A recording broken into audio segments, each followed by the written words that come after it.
I usually start with this quote, and as a attention getter, just to set the tone for where I'm going to lead us today on our discussion. I don't read it, I use it, that you peruse it on your own, and as you do so, I like to provide you with a roadmap on the journey I'm going to take you on today. So first, what I'm going to do is begin with some background, historical context, just to make sure we're all on the same page. And then after that, I dive into a little brief history of the Illinois chapter of the Black Panther Party, the original Rainbow Coalition, and some of the racial coalition politics. From there, I talk a little bit about the legacy of this organization in terms of Chicago politics in our contemporary times, in terms of racial coalition politics, I should say. And then I hope to, if time permitting, briefly introduce you to some of my, my next book project using images. So today what I'm going to do is introduce you to a number of never before seen pictures and photos and images that I was able to, for lack of a better term, liberate from various sources and archives, domestically and abroad. So here, this group, the Young Patriots, I'm going to introduce you to them in a second. The gist of what they're talking about is police brutality and harassment and repression of citizens and dissent. And they pretty much sets the tone for some of the reasons why most of these organizations were founded and some of the critical salient issues that we deal with today. For a brief caveat, the Young Patriots are these Southern Appalachian, mostly Appalachian, Southern white migrants from the South, and they're similar to this Confederate flag, but I'll talk about them in a second. I usually use this photo also as a attention getter because folks don't remember this photo. This was on the cover of every major Chicago newspaper on May 27th of this year. Just to give you an idea how salient and important the issues of police repression, some of the disconnect between the police department as an institution and communities is still relevant. So you have these two white police officers who are posing with an African-American suspect. They've put some deer antlers on them as if they've caught their prey. And there's a huge controversy that's surrounded it. We could talk about later that I don't do now. But I just use this image just to bring home the fact that these issues and this disconnect between the police as an institution and the ways in which some in law enforcement abuse their power has these particular effects on the African-American community. So before I get into the Black Panther Party, I got to give you some historical context. How did they come about? How did it start? Well, first and foremost, the idea came from Stokely Carmichael in particular and Martin Luther King, who were both in Lowndes County, Alabama in the early 60s, organizing voters for voter registration drives. And what they realized is that neither Republicans or Democrats adhere to their constituencies, particularly of poor and African-American voters in that area. So they created a third political party, and they called it the Lowndes County Freedom Organization. And their symbol was this Black Panther. And so this is where the political party begins, it gets its roots. And what makes Stokely Carmichael so important is he coins the term institutional racism, and he coins the term Black Power. And for lack of time, I don't have to have time to really dissect those in the ways that I would like to. But Black Power deals with this idea of economic and political power. So let me give you a little bit of background on what Black Power means. Usually when you hear folks say Black Power, the popular misconception is that African Americans are equating that with the term white power. Well, white power comes out of this idea that race is biology, that a superior race comes through the womb of a white woman. This is why the interracial sex is so taboo amongst white supremacists who believe these kinds of ideologies. We now know as scholars that race is biology is a myth, it's a misconception. Race is a social constructions, designed and changes over time by those who have the power to define it as such. So when you hear the term Black Power, that's not what black people are saying. We who advocate that don't believe that we think we are a superior race better than white people. No. Well, the argument is for the economic and political control of one's community. And so the ways in which our society operates, especially in the capitalist structure, is economics commands politics, politics commands society techniques. And what was happening in the early 60s, especially as we're talking about integration in this period, is you had people who were foreign to the African American community who control all the economics of those communities, therefore controlling the politics, the school boards, and so forth. So when you hear people talking about Black Power, what they're arguing is that if they're having all this the pushback against integration or busing for schools and so forth, then that's not a problem. We understand those barriers are going to be hard to bring down. But those same people cannot also control the economics and politics of our community as well. You can't prevent us from integrating in the community and then also control our community. And so that's what these folks mean when they say Black Power. So it's not some white supremacist, or in this case, black supremacist idea or ideology. So I want to make sure I clarify that before we move forward. So in 1966, you had these two gentlemen two law students. I think on your left is Bobby Seale, your right is Huey P. Newton. And there were two law students at Merritt College in 1966. And they wanted to start this organization, or recreate Malcolm X's Organization of African American Unity. And so they created this organization called the Black Panther Party. So they contacted Stokely Carmichael and asked them, we like that Black Panther symbol and we want to use that. Can we have permission to use that symbol, the Loudoun County Freedom Organization in Alabama? And Stokely tells them, well, of course, it doesn't belong to me, it belongs to the people. Anyone who's advocating for the liberation of poor and oppressed people can use this symbol, and thus they take the symbol and start this organization called the Black Panther Party for Self-Defense. And I have to advocate this self-defense aspect. It's another one of these misconceptions we're going to talk about in a second. So you can't see that on the window, but if I could point out between their heads, it says for self-defense. Not the Black Panther Party, we want to attack or go on the offensive or hate white people. It's just defending themselves from attack. And usually when we talk about self-defense, people usually equate this with violence, another misconception. So I use this egregious example in my classes. If I was to right now start walking down this road and start slapping people in the face, and then I get to the next row, you're gonna let me slap you in the face? I seriously doubt it. You're going to defend yourself, which everyone has a right to do. And it's all that these people are saying. We don't want to go attack anyone, just want to defend ourselves from attack by those who abuse their power and vigilantes and others, not to go on the offensive. So I want to make sure that you understand that this is a group that's about defending their community, not going on some kind of vigilante or terrorist offense. So, two more slides about this background just to make sure we are all on the same page before we move forward. Popular misconceptions of the party. Usually when I talk about the Black Panther Party, I ask the audience, what do they know? And typically I have a more younger audience, and these folks throw out there the black version of the Klan, they hate white people. The largest misconception of the organization. They do not hate white people. They're not a black separatist organization. In fact, they work with all races. They're not the Nation of Islam. Right? They're not a black separatist group. Doesn't operate in that way. They're not the lumpen proletariat. They're not a group made of criminals and thugs. The founders of the organization just showed you Bobby Seale, Huey Newton. They're law students. They're students, they're organizers, they're from civic and community organizations, they're church members. And yes, they do incorporate some form of gang members because they do not shun away those people that they believe to be terrorists of their communities. They actually believe they could politicize them and make them participants in the change in their community and politicize them. They can transform their thinking. So they don't turn away from the brothers on the block. They actually incorporate them. And yes, there were women in the organization. In fact, the Black Panther Party was the only group that actually put gender issues on the front burner along with race and class. No other group was doing this, civil rights or black power. Not the NAACP, not SCLC, definitely not the Nation of Islam. Nobody was doing this at this point. And they was on the group to come out for LGBTQ issues in that particular period as well. Also, they're not really advocating the overthrow of the United States government. They're an anti-capitalist organization. So, for example, they look to places like Canada, you know, those evil socialists to the north that everyone is so afraid of, right? Right, so this is what they advocate, right? They advocate for a democratic system, but a socialist economic system. They believe that America couldn't live up to its ideals as a democracy because of the divide and conquer aspects of the capitalist enterprise. So they're anti-socialist organization. So they believe, if I had time, I'll show you their 10-point platform. Most of it is from the Constitution and the Declaration of Independence. So they believe themselves to be American citizens. Also, what does it mean to be a Black Panther? Can you just walk in off the street, get you a gun and claim you're a member of the party? No. First and foremost with this group is education. You got to sit in the classroom in a space just like this for 8 hours a day, doing PE classes, what they talk about, they call political education, exercising your mind. You got to know why you're doing what you're doing. You got to learn the laws and policies, down from the federal magistrates legislation down to the local municipal code. Because as African Americans, these folks understood that they didn't have the luxury of stepping into the bounds of illegality. So they made sure they knew the law to a T. And you can sit and complain about a lot of these critical issues in your community, but you have no solutions.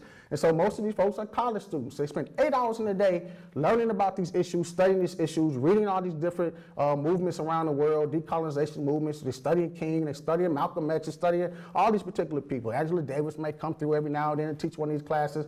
And then you spend that next 8 hours of your day in the community doing community service, actually trying to solve some of those issues, what they will argue, putting theory into practice. So that's what, 16 hours a day? I mean, you don't have time to hate white people. There's too much work to do, right? You got to study and you got to do some community organizing, some community work. So that's what these folks are doing.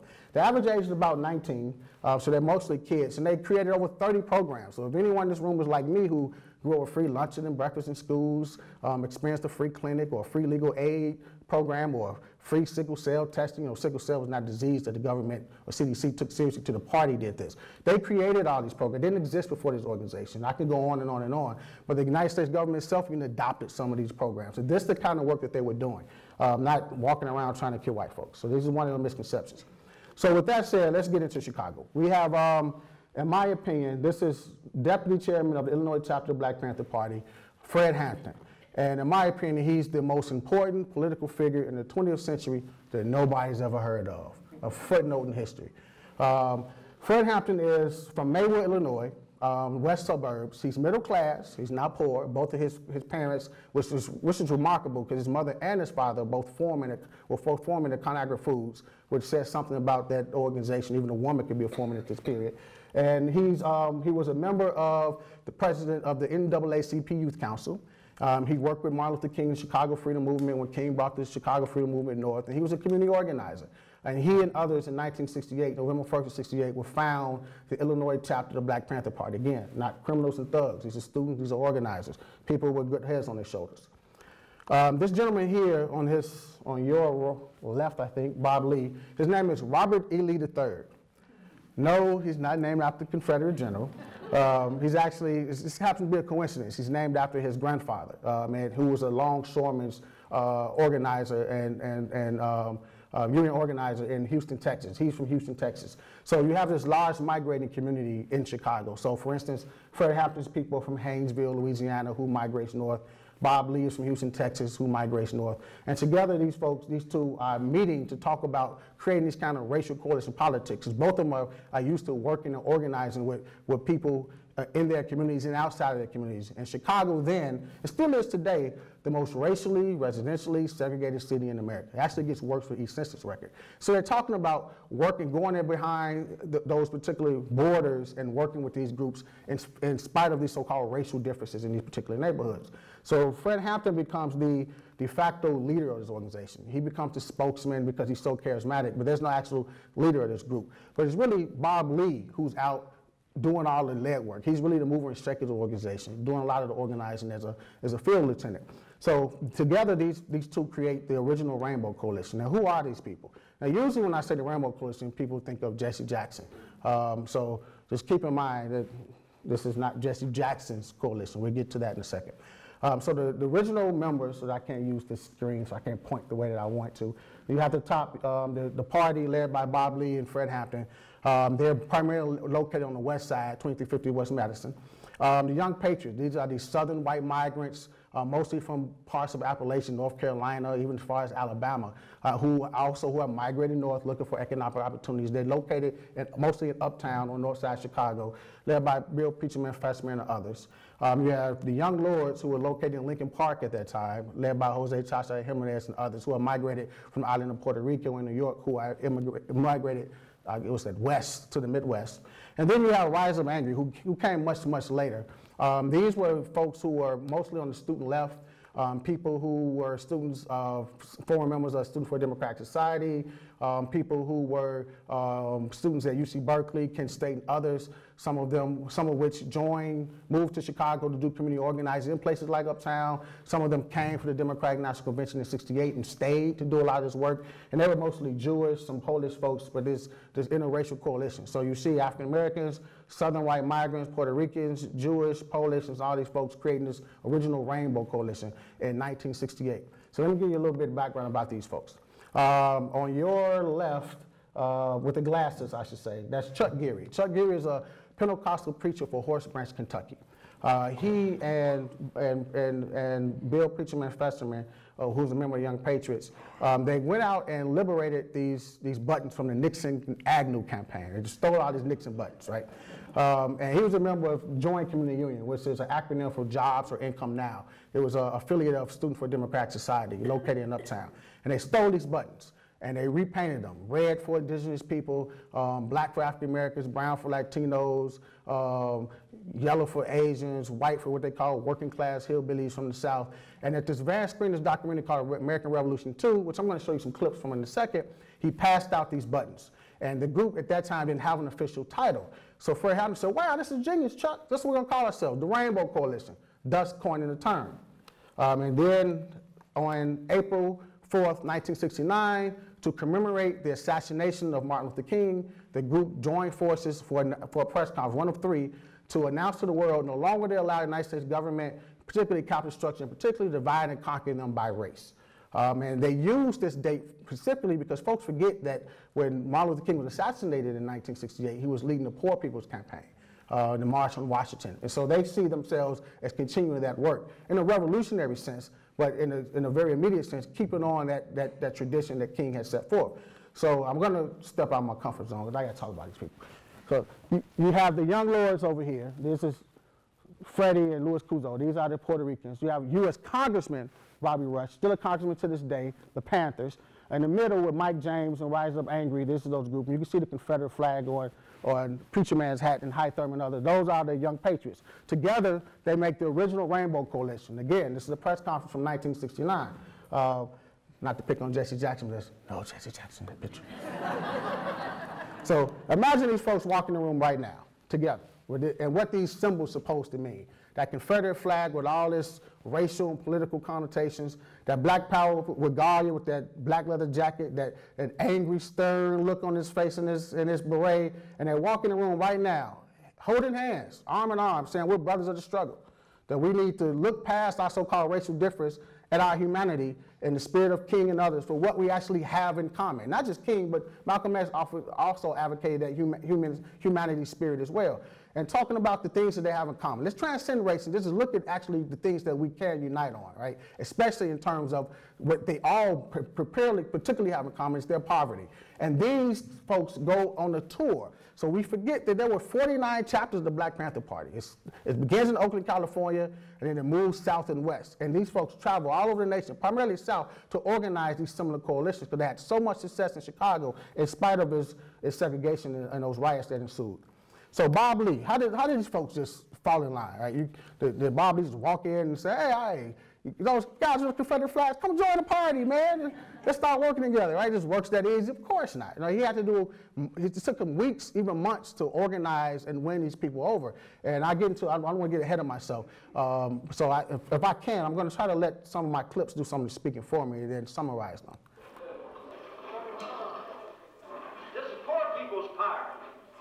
That's what this whole campaign and button's all about that we've been passing around to people. People that want to take over and have a government for themselves, that they'll be treated right. That's what it's all about. I want to introduce a man that comes over tonight from another part of town, but he's fighting for some of the same causes we're fighting for, and start the meeting off. So I'm going to introduce you to Bob Lee here and let him rap a little while. Bob. I'm a Black Panther. I'm a section leader of the Black Panther. This is Paz. He's a security man. This is Sister Ruby.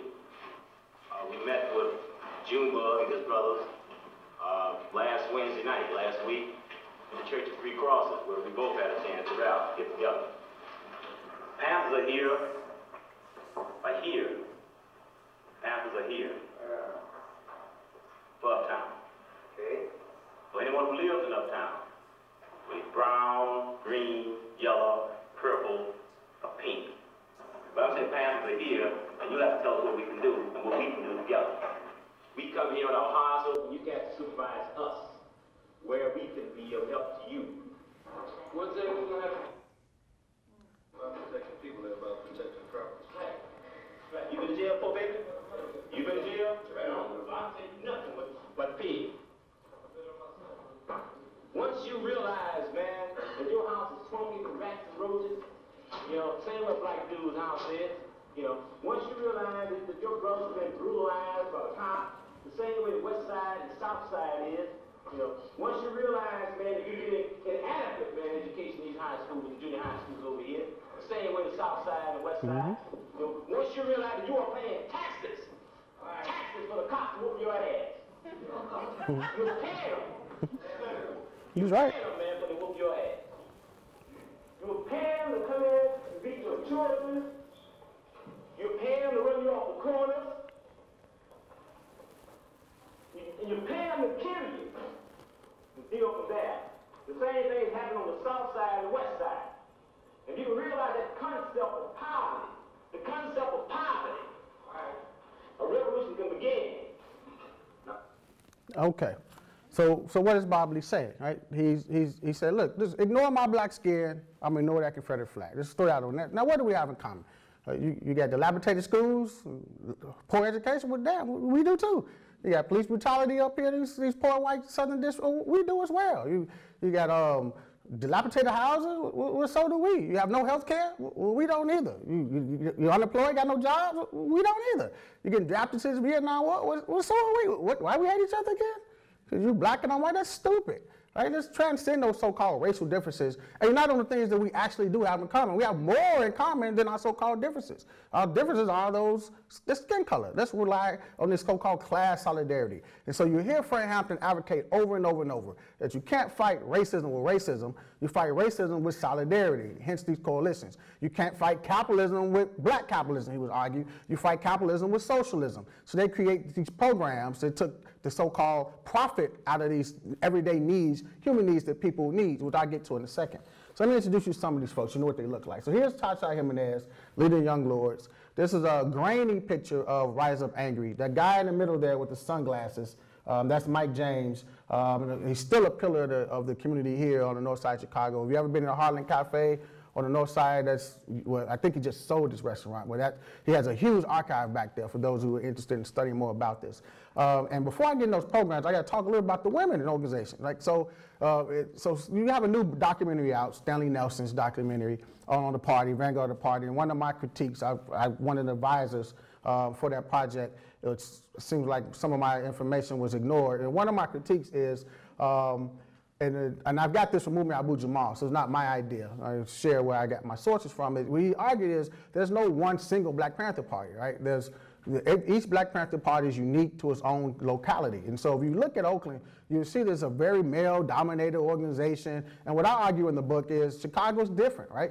From the very beginning, they had women in the organizations, not as members, but as leaders, which is quite different from most of these other chapters that's taking place around the country. So I have to say something about these women because they were the critical thinkers who helped to make the party what it is. I mean, not to pick on the fellas, man, but they just had themselves together. I mean, the guys were lagging behind. So these women were able to assert themselves, not that the men let them. No, these women asserted their agency and men followed, and they were given opportunities and access to do so, demanded such, not given, demanded such, and then led. And so these women held these particular positions, important positions, which would lead to programs which would lead to these coalitions that I want to talk about. So here's a picture of Ann Campbell, gorgeous during that period. You have gorgeous Christina Chuckles-May, Deputy Minister of Culture. You have Yvonne Keene, who held 2 different positions as a Minister of Labor, but also as a field marshal, doing all kind of, field marshals were equally important as doing that community organizing work. I mean, I argued that Chicago was a national headquarters of Party East, because all those groups in this region answered to Chicago, and then Chicago responded to Oakland. So if you had an organization in Indianapolis or Milwaukee or Louisville or far away as Nebraska, you responded to these folks. So you responded to Yvonne in particular, Detroit and others. Lynn French, she's probably one of the longest tenured members of the organization, right? These are pillars of this organization. And then you have folks like Barbara Schanke. Barbara Schanke, and I got to say a little bit about these gender dynamics, because they're very important. It's not just happenstance. Like, so having a leadership position in this particular time, we forget there's a women's movement taking place in the late 60s, early 70s. Being in a leadership position is supposed to be men's work. And women's work was cooking and cleaning, according to these so-called popular norms. And so the party is challenging these things. These women are in leadership positions, and these men are taking orders from them. And then who's doing all the cooking and cleaning for these organizations? The men. They're really challenging these so-called gender norms, gender roles. So when I talk about these organizations putting gender on the front burner along with race and class, they're the only organizations really taking it serious. And they're creating these programs. So what makes the party so important is, again, they talk about creating change in their communities, and then they go out and actually create those changes, right? So one of their most important programs were their free lunches, free breakfast for school programs. Well, they realized that their kids couldn't concentrate, couldn't actually hit the books in the way in which they need to, because most of them were going to school hungry. So they created a free lunch and a free breakfast program, which eventually will be adopted by the United States government, even the local municipalities. And so what did they do when they began to organize these poor whites around the city? They went in and trained them how to run these same programs. free lunches programs, free breakfast programs, and then they leave. We don't want to control your community. We understand how segregated and isolated these neighborhoods are, Chicago, city neighborhoods. We help you organize them, then they leave. Then they go in and set up their free clinics, right? And these are real doctors, real gynecologists, pediatricians. You're getting real x-rays and CT scans. These doctors come from University of Chicago, UIC, Northwestern. You actually get real good health care in these facilities. Then they go into these up to uptown in these poor white communities and these southern white communities, and they help these folks set up their free breakfast programs and leave. They set up their free clinics. You don't really see with this free clinic here, you can see that these folks are wearing those Black Panther buttons. If you can look closely, you don't see too many Confederate flags. Heck, they even got the slogan, "Power to the people," in their window. And that's what the party meant. So when they say power to the people, that's what they mean, that the people are supposed to have power, not corporations, not that 1%. And so this is not just a facade. This is part of an organizing principle, organizing tradition. And so to say a little bit about that, without the genius of those women and others who created those programs to really solve their critical issues, there would be no coalition. There were these programs is why these Appalachian whites and others joined forces with them to solve these critical issues, free clinics, free labor credit, busing the prison and so forth, those community service programs that was used as organizing principles. And that's how the coalition got its start. It's kind of community organizing grassroots level. So I want to show some more of these probably never before seen photos, just to give you an idea how the coalition worked. So typically when you show these historical images, the lens is pretty narrow. You see black people talking to black people. But when you actually pan out and look at the audience, which I was able to do here, WGN, incriminating myself here, liberating some of these photos, you can see that there's a very diverse mixed crowd. So it's a free Huey rally, and this is how the Panther argued, right? So if we're going to solve our problems, we can't do so as a divided group. We have to come together in a form of solidarity. So whatever your issues are, whether you're black, white, Latino, or other, you lead it, but we all show up in solidarity. And so that's what's taking place at this rally. Fred Hampton, for example, he's just speaking engagements all over the country, all over the city, all over the state. And typically when he goes, he doesn't go with Panthers, he takes these Puerto Rican brothers with him, right? To demonstrate to students here at UIC that our Spanish-speaking brothers' issues are our issues, right? That we're one and the same. We have to transcend these so-called racial differences and unite on these issues of humanity and poverty that we have in common. These Puerto Ricans have their issues here. One of the members of their organization was assassinated by the Chicago police. And you see this whole diverse, eclectic membership of folks. You even see a picture of Larry Robeson in the back there, one of the people from the Illinois chapter of the party on the west side who was assassinated. So you lead the campaign, but we all show up in solidarity. No more divide and conquer, especially against the dating machine. And it's the same thing for these particular white organizations. You lead them, but we all show up in solidarity. And this is the essence of the Rainbow Coalition. Now what makes this particular photo so profound, I started to use this for my book cover. I just couldn't put that Confederate flag on the cover of my book. I'm sorry. I couldn't look past it. But what's happening here, you have this organization downtown Chicago in the band shell. There's over 5,000 members there, and Fred Hampton is speaking to folks about the essence of this Rainbow Coalition. And who's doing security for him? All these Confederate flags, Southern white migrants. Doing security for this black man that blows people's mind, right? It's not supposed to happen in a city like Chicago, which we forget in the 60s had 3 major race riots, right, in this particular period. They're doing security for this man. So I chose this picture instead, right, because it's not political. You see that these people actually do get along. It's not facade. They're just having a small little coffee break, smoking a cigarette or two, and having a joke or two. And these folks actually do get along. So I use this picture instead to show the ways in which these programs, these community organizers are able to not just bring people together in terms of their differences, but the ways in which they're able to actually see through and see past those so-called differences. And so what happened? On December 4th, 1969, Fred Hampton is assassinated. You get, I don't have time to go into this in great detail, but you get this concerted effort between the United States government, particularly FBI, Cook County, out of Ed Hammerhand's office, and the Chicago police. They join forces, create the triumvirate to assassinate this man. Why? Because the FBI dubbed Fred Hampton the greatest threat to the internal security of the nation. Why? So, in a nutshell, to summarize this, if Fred Hampton and the Illinois chapter of the party were only concerned with black people, he may still be alive and the party might still be around today.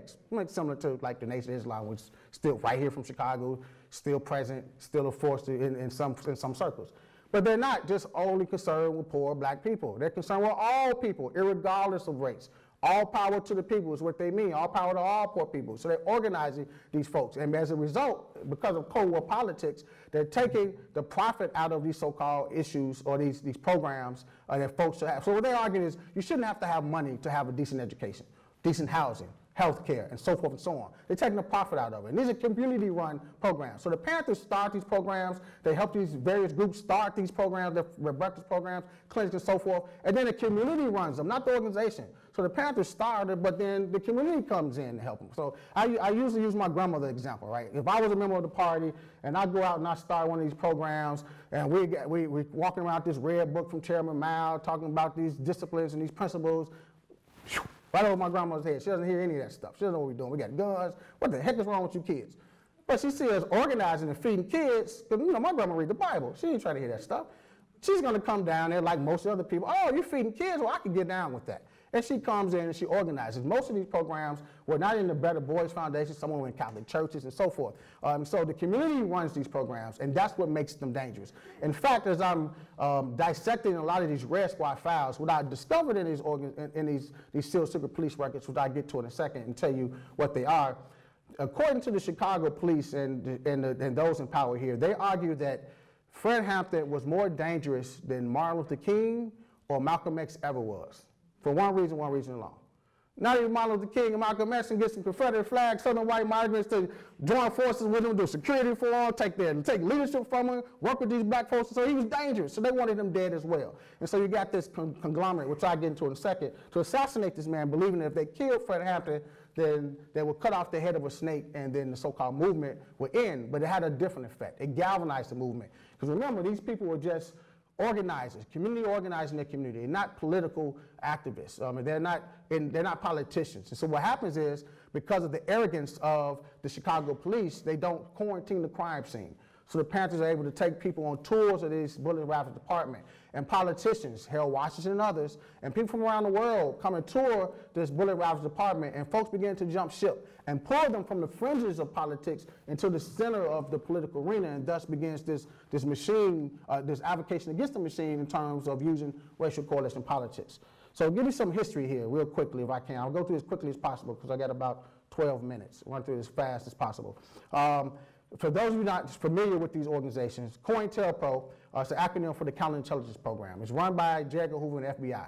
It's an illegal program. It was set up to eliminate dissent by using tactics such as assassination, Fred Hampton, exile, and even false imprisonment for people who had any dissent against the government. And this is Cold War politics. Let me defend or at least play devil's advocate in some sense. If you're a superpower, which the United States is at that time, and you have all these movements taking place, civil rights, black power, women's movement, student movement, anti-war movements, labor movement, all these movements taking place. It seems like revolution is on the hand. You got the Weather Underground going around bombing buildings and all kind of stuff, right? The government responds by using its power. COINTELPRO, except the problem is of 298 operations, 293 were directly, primarily at the Black Panther Party, mainly because of these racial coalition politics. So again, if they were only concerned with poor people, poor black people, the government probably wouldn't respond in the way they did. But they're creating this nexus. They're able to bring all these various forms of these movements into a coalition in all these various ways, and they're dangerous. Everything that the federal government does is illegal. What the party tries to do is stay within the bounds of illegality. The bounds of legality. It's the United States government that's out of bounds in terms of their illegal operation. So the Chicago Red Squad. Now, what makes the Red Squad so unique is every city had a major red. Every major city had a Red Squad. It came out of HUAC, House Un-American Activities Committee. It was supposed to be used when McCarthy able to thwart this so-called communist threat. The only problem with the way in which the Red Squad was used in Chicago is Daley used the Red Squad in the same way that J. Edgar Hoover used COINTELPRO. So anybody had any dissent against the Red Squad, against the Daley administration, Daley sent the Red Squad on. So I mean anybody, from the nuns book clubs, the Jewish League of Women Voters, Boy Scouts of America. So he's doing that to those groups. You can imagine what he's doing to so-called subversives like the Black Panther Party. Again, all illegal. So those records were sealed in 1983 by court order. Just for those of you in the room who want to look at this further, you can look at these U.S. Senate hearings, and you can look at Roy Wilkins from the NAACP and Ramsey Clark, former Attorney General, who did these studies, all concluding the U.S. Senate hearing and these studies that the United States government killed Fred Hampton because of his political beliefs. You had the Hampton v. Hammerhand trial that began in 1970, ended. I went all the way to the Supreme Court to decided again, that 1983 becomes the pivotal year. First time the United States government in its history. The United States government, Cook County, Chicago Police Department admitted guilt that they killed this man because of his political beliefs and nothing more, and they paid his family $1.85 million settlement. The Alliance to End Repression, if you were interested in how the Red Squad files became sealed, you had all these groups that I mentioned previously and others, citizens, who began to sue the city of Chicago. So Chicago was hemorrhaging funds. So they had to seal their court records because they violate the constitutional and civil rights of these groups. Not just so-called subversive, but you can't wage these attacks against citizens at the local level or the federal. So these are some legal proceedings for those of you who want to follow up on that. So what happens with this organization? Excuse me. So what happens here? These folks began to use their power in the ways in which the politicians who were members of the data machine began to jump ship and pull these people out of the fringes of the political arena into the political arena. So the first thing they did was to go change all the Edward Hammerhands, who was state's attorney at that time, who they believed was the direct link to the assassination of Fred Hampton, from re-elect Hammerhand to convict Hammerhand for the assassination of Fred Hampton. And as subsequently he was, for the first time in Chicago history, African Americans and these people's coalition voted Republican to get him out of office, thus demonstrating the effectiveness of these coalitions. Seeing that, Harold Washington and others began to organize with this group, bring them into the fold.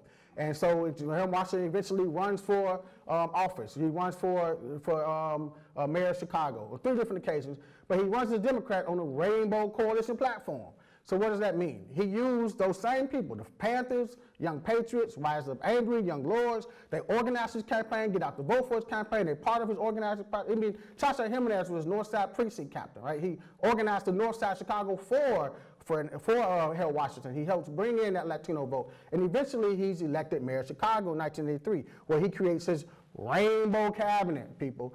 Again, another direct link to this organization. For the first time in Chicago history, you have women, people of color, Latinos, even disabled people have a place in his cabinet. Never before in Chicago history, you have all this kind of coalition taking place in Chicago politics.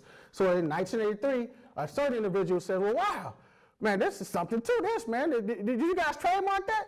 Oh, man, well, hell, we'll trademark that, man. We're going to call this the Rainbow Push Coalition. And he launches his bid for president the next year, 1984. At that time, he had Operation Push. He had no direct connection to the coalition because Jesse Jackson was a capitalist. He's really only concerned about capitalist tendencies in black people, which goes against the principle of this coalition. They're not capitalists, and it's not just about black power issues or black nationalist agendas. It's about transcending those things for those commonalities, which we could talk about this probably more in question and answer. And for the record here, I keep saying Jesse's name in this negative tone, so I want to correct that. I'm not making any negative references to Jesse Jackson. I have the utmost respect for Jesse Jackson. In all seriousness, he's done a whole lot for poor people nationally and internationally. So I do want to make sure I put that on record. This is not an attack against Jesse by any means. However, you got to call a spade, dude. You stole these people's name, man. And it is what it is. And that's exactly what took place here. And I understand why. I mean, one of the most racially, residentially segregated cities in America, this coalition helps get a black man elected. I mean, yeah, I understand. And they didn't trademark it. Why? Because it didn't belong to a person. It belonged to the people. Now when you say Rainbow Coach, you got to pay Jesse Jackson, which kind of defeats the purpose. So in 1983, he does that. In 1983, Harold Washington elected mayor of Chicago. In 1983, the Red Scar files are sealed because they're hemorrhaging money. And in 1983, this man moved to Chicago to become a political organizer. And I run out of time here, so I'm hoping you guys know the Obama story. I don't have to really go into this in great detail. I'm hoping that, right? And so he gets dejected with politics. He tries to get involved with this kind of coalition. They don't know him. He's an outsider, so they reject him. He tries to get a job with Harold Washington, his administration. He doesn't know him. He's rejected. So he ends up going away. You know this Obama story. He comes back so far. Hope not, I can go over this in question and answer. But when he's able to get his foot in Chicago politics, it was in 2000, he tried to run against this man, Bobby Rush, U.S. Congressman Bobby Rush. Former Black Panther, original Rainbow Coalition founder. This is the only election Barack Obama ever lost in his life. Congressman Rush, who himself had made bids to run for mayor, he was a thorn in Daley's side, Daley Jr. at that time. So they picked Obama and financed him to run against Bobby Rush. Well, You guys know how Chicago politics, you ain't going to choose our leaders for us. It's not going to work. And so he loses. He creams Obama. Only election Obama's ever lost. But he's politically enough and politically savvy enough to learn something from it. So he forced those same people to put those backing behind them, that machine, and learn something about the way in which coalitions work. Obama, who ran the black nationalist, his black national agenda, Bobby Rush ran on his rainbow coalition platform, he creams them. So he learned something from them. So what does he do? Right after that, he hires this man, David Axelrod, and all his genius, who in 1983, who was fired in some subsequent ways, which I could talk about in question and answer, by the Chicago Tribune. He starts his own consulting firm. He runs Senator Simon, bow tie wearing Senator Simon, one of the few people in Chicago politics I love a lot. He runs him for office, he wins. He begins to work with Harold Washington's coalition. He actually gets a job in the Harold Washington administration. He's a media maven in the ways in which he's able to take racial coalition politics from the strategies and tactics and rhetoric and its foundation in places they've never even dreamed of, right, by commodifying it in all these various ways. When Harold Washington ran for mayor the first time, he was only able to get about 8% of the white vote in Chicago. But with David Axelrod's tools, that jumps up to 25, right? He's able to take it in places they never dreamed of.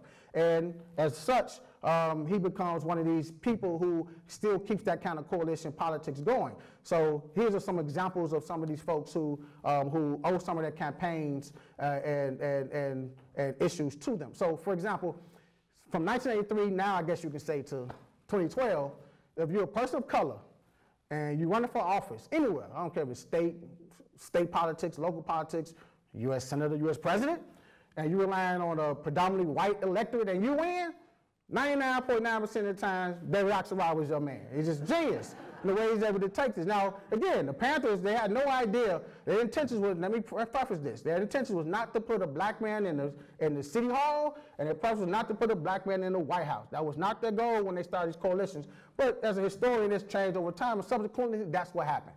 Now, for record sense, both, or all of them, Barack Obama, David Axelrod, and Jesse Jackson will all say they got their political inspiration from Harold Washington. They have no direct links to the Panthers. I want to make sure I'm clear about that. So I don't want you to leave here and saying I'm calling Obama a Panther. He got enough problems from the right. That's not what I'm saying. They will all argue they got their political tenets from the coalition politics of Harold Washington. That's fine. Because if Harold Washington was alive, he'd tell you, man, I had no problem working with this coalition. I brought him into the political fold, and subsequently he's becoming mayor of Chicago as a result. Some quick photos. These are some current pictures of the party here. And before I get into that, let me preface, one of the underlying arguments I have here is, it's not by accident the first black president comes out of Chicago using racial coalition. I'm tired of arguing with these people on these so-called talking heads and these talk shows like this is an Obama phenomenon or something new. This ain't nothing new, man. Saul Alinsky was doing this before the party started, and the party took racial coalition to another sense. This is Chicago. We understand racial coalition politics. It gets overshadowed by the machine politics, but racial coalition politics is another force that comes out of this, that comes out of our city. So from people like me, seeing Obama and David Axelrod taken to a national stage, which Jesse did first before them, this is not a new phenomenon. So please stop using that term. We're talking about this Obama phenomenon. It's not new. These folks, these people here was doing that 40 years before he even got involved in those kinds of politics. So here on the your far left, or right, I should say, there's High Thurman, no more Confederate flags. Well, let me step out and say who these people are. You got High Thurman of the Young Patriots. You got Cha-Cha Hymners and Young Lords. These two individuals here are members, that's Lynn French and Hank Poison got us. High Thurman lives in Alabama. I've been down there working with him and doing some labor struggles. Cha-Cha is now in Michigan.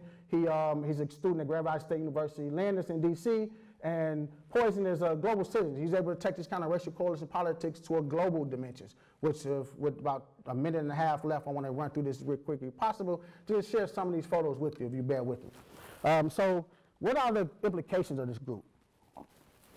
Not only does the party influence the coalition politics as a legacy domestically here, you have all these non-black groups emulating the party. Confederate flag wearing whites, Puerto Ricans, white student left, Jewish folks and so forth, emulating this group for community organizing, where that same impact happens globally, coming out of Chicago and nationally as an organization. So I spent 6 weeks in Europe, 6 weeks in India, I've been to Israel, Palestine, New Zealand, all these places, mesmerizing the ways in which this global impact. So as quickly as possible, because I don't have time to run to the screen again, you can see Asian folks in this crowd, you can see people of Indian descent, folks from Africa, people from the Caribbean, the Trinidad, and Jamaica in particular, and they call themselves the British Black Panther Party. Right? All these folks aren't black, but they call themselves the British Black Panther Party, and they're organizing, emulating themselves after what's taking place here in the coalition politics of Chicago.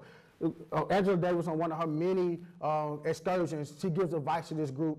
You see them fighting against institutional racism in the courts and some of these issues. Then you get to see the ways in which these folks are diverse in a number of ways, talking about black and oppressed people around the world united under the rubric of the British Black Panther Party in London and Brixton in England. There's a White Panther Party in Liverpool, where I can talk about that in a second as well. Then you got the Dalit Panthers in India. Again, these non-black people.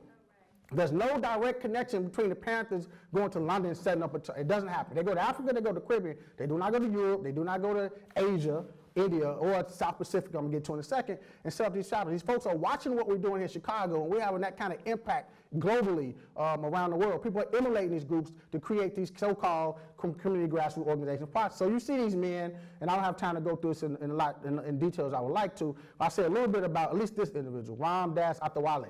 What makes him so important is he's the freedom fighter of this group, the Dalit Panther Party in India, which now is an actual political party with some power, except now they're neoconservative. So we had to knock down, drag out, fight about this. So he won't be inviting me back. But a lot of those issues had to do with this. Like, look at this picture, right? There's thousands of people out there. See the women anywhere? No. How the hell you got a revolutionary movement, you ostracize half of your population? And you doomed from the beginning. And the patriarchy in India is a whole other issue to deal with. But so let me pass through some of these. And then you get the Polynesian Panthers in New Zealand, in Auckland, New Zealand. So you got this coalition of these folks from Hawaii, Samoa, and all these South Pacific islands, Vanuatu, when they come together and create a coalition and call themselves the Polynesian Panthers. And they emulating the party, watching how these community organizing struggles are being used in the States. I mean, look at this brother with the glasses. I mean, he look like Huey Newton walking right there. Look like one of us. I mean, it blew my mind the ways in which these folks are emulating the aspects of various aspects of the party. So this is where my research is leading me. I'm looking again at the ways in which the party has influenced non-black groups domestically here, but also abroad, and that's what the next book project is. I'm about out of time, probably over time, so I better wrap it up now and let you guys ask some questions if you have them.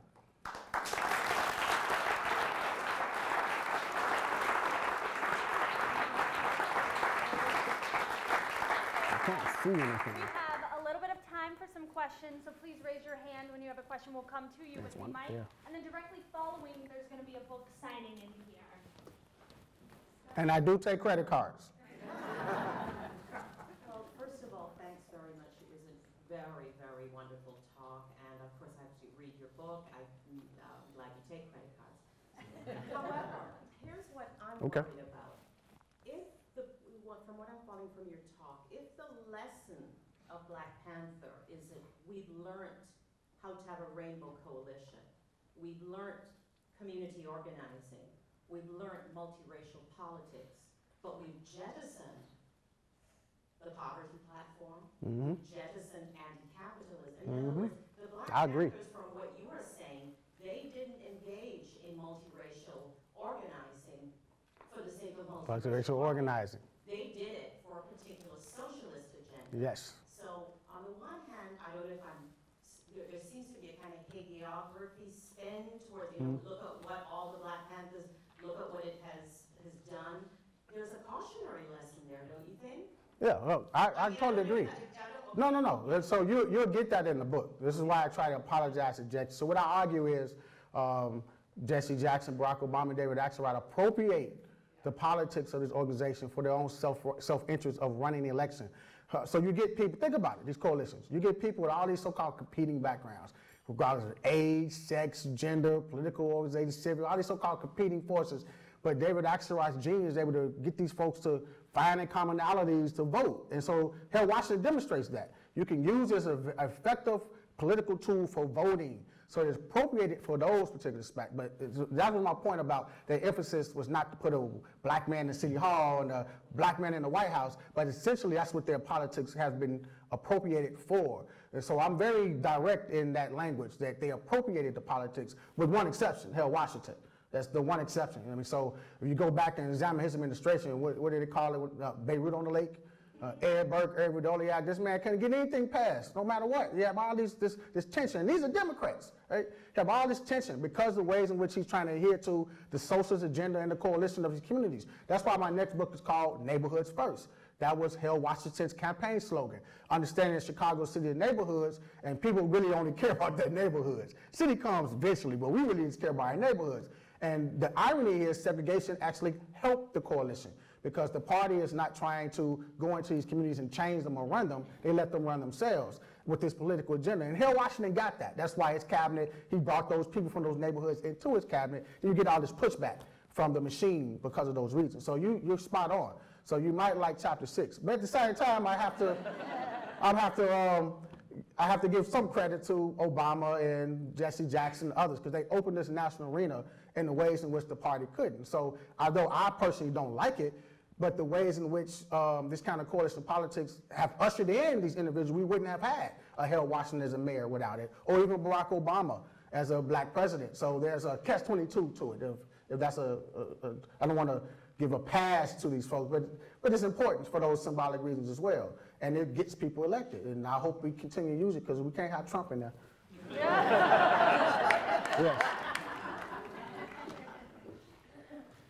So when Harold Washington got elected mayor of Chicago, he put together a very successful coalition of minorities, and Latinos were very key in getting Harold Washington elected president. In fact, it's when Luis Gutierrez wins the seat as an alderman that he's the tie vote that breaks the gridlock in the city council. And then Latinos vote for Barack Obama for president. So there's a trend of Latinos voting for black candidates, but not the other way. Not the other way. So I want to hear your thoughts about that. But that's a personal one for me, because for instance, when Fred Hampton is assassinated, as the government's intended in this coalition, it's Cha-Cha who picks up the mantle. Not Bobby Rush or anybody the party. It's the Puerto Ricans who lead the charge. It's not by accident that Harold Washington picked him to be the head man for the entire north side of his campaign. So I totally agree. The problem that I have today is the ways in which the media can be used to get us to vote, us African Americans, against our own interests. And I usually juxtapose this to Republicans and poor rural folks who poor as dirt, but you keep voting for Republicans and they don't pass any policies that help you. You can see the same thing happen here with Ron and black folks. They go to show up our churches on Easter and get these votes. And so I don't live here, but I did a lot of campaigning for Chewy. And I had these knockdown, drag out fights with black folks. And they were using some of the same racist, in my opinion, language that white folks used to use for us. For example, in the south suburbs, you'll have African Americans trying to integrate those communities, and prices will go up, and it's like too many blacks and N-words moving in our community. They're gonna bring down property value, and got this disconnect. South suburbs were down in black suburbs, and I get out there, and these black folks making the same damn connotations about Latino. There's too many of them Mexicans moving around. They go, are you kidding me? Do you not know your history? And so I spend a lot of time having this knockdown, drag out with African Americans voting against their own interests, because they, instead of having a coalition the way it's supposed to be, they see this, or it's been, I should say they see it, it's been portrayed as a competition between them. And we as activists, and I take myself to blame, I don't put it on Chewy, but folks who have worked on this campaign, maybe I put it on them, and myself as activists haven't done a very good job of the work that groups like the party and others are able to do to get folks to transcend those so-called differences. You can get blacks and Appalachian whites to work together, we can't get black and Latinos in Chicago, something's wrong with this picture. So I'm totally in parallel solidarity with you on that issue, and if I can help in any way, please do. Let's connect and exchange information. This is going to be the last question here. Oh boy, no, I feel like I have a huge responsibility. So I wonder what your thoughts are on coalition building between, say, the Black Lives Matter movement and other national and international movements around police violence. I know there's a lot of interest in Palestinians with Black Lives and also with immigration rights movements. Yeah, I see a lot of parallels to some of the groups that I just showed you here historically in some of those places. And by spending all of my time, like I said, 6 weeks here, 6 weeks there, I mean, for those of you who have spent 6 weeks and 9 cities in India, I'll probably never do that one again. Been there, done that, can't do that one again, for a number of reasons. But being over there, these folks were putting me on, that was weird for me. I mean, here in the States, I'm used to when you get pulled over, I got to make sure that my life isn't in jeopardy. And over there, I'm going to put on this pedestal as I'm some dignitary. Dude, I'm just a regular old professor from Indiana. And I'm meeting heads of states and speakers of the House. It was weird, quite honestly, because they actually see our struggle as a model for theirs, whether it's civil rights or Black Lives Matter. I've been giving a lot of talks here in Chicago trying to stop some of this violence of youth. It's like, man, y'all have no idea the impact that we're having globally, internationally, across the world. So the Black Lives Matter is a movement that people around the world are emulating in all these various ways. So Palestine is the more popular one, but everybody's doing it in our current context. So I'm talking historically about these groups in the 70s and 60s and 70s, but they're still doing it today in India. And they thought I could help them ask all the questions. Unfortunately, a lot of these people think globally that since we have a Black president that we've solved the problem, and so I can just give them the answer. And so I always have to take those people and divert them back to the Black Lives Movement struggle and understand the ways in which these things come together. So the coalition is very important. As the party would argue that our situation is salient, but we can't create this change alone. And so we have to have these kinds of coalitions, which probably goes back to the previous question, right? Because our Latino brothers and sisters problems are ours, so we can't just keep worried about ours, but Black lives do matter. Black Lives Matter is important, and I like the fact that they are taking the charge and the lead on this, especially some sisters, some lesbian sisters, when people don't give them credit for leading this. Everything's always male-dominated. These lesbian sisters are leading this charge and creating all this social change. Now, every candidate who's running for office, at least on the left, has to deal with this issue, which was not on the front burner. You got to give these sisters credit. And so as an academic, I want to get involved in that, but I don't want to step on their leadership, right? I mean, and I've been learning from the past in which elders and the youth didn't coincide for a number of ways because they couldn't let the youth lead. And so I don't want to make that mistake. I'm not going to make that mistake. So I'm supporting them in every way, shape, and form possible, but also working these various other circles to try to link the struggle in all these various ways. We can't make it alone. Questions? That's all the questions?